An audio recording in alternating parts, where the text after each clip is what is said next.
আজকে আমার মনটা একটু ভালো আছে। কেন জানো? কেননা আমার অসুস্থতা, তার মধ্যে বাবার অসুস্থতা, তার মধ্যে এই ঋষি, ওরও একটু হার্টের সমস্যা দেখা গেছিলো।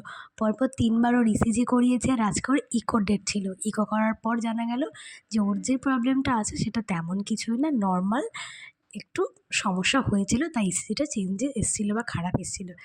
এই কথাটা শোনার পর থেকে খুব রিল্যাক্স লাগছে নিজেকে। সেই জন্য দেখো আজকে কিন্তু ডিউটি থেকে ফেরার পথে আনন্দের সাথে নিয়ে এসেছিলাম ঋষির চিকেন চাউমিন। আর চিকেন চাউমিনটা কীভাবে খাচ্ছে মজা করে তোমরাই দেখো। তুমি happy birthday to me, happy birthday. আরে ওঠে না, আরে এখানে করতে পারছিস না। এটা মনে হচ্ছে ম্যাগি। আসলে নিজের শারীরিক অসুস্থতার চাইতে বেশি ভয় করে যখন নিজের কাছের মানুষগুলো অসুস্থ হয়। তোমাদেরও তো তাই মনে হয় না?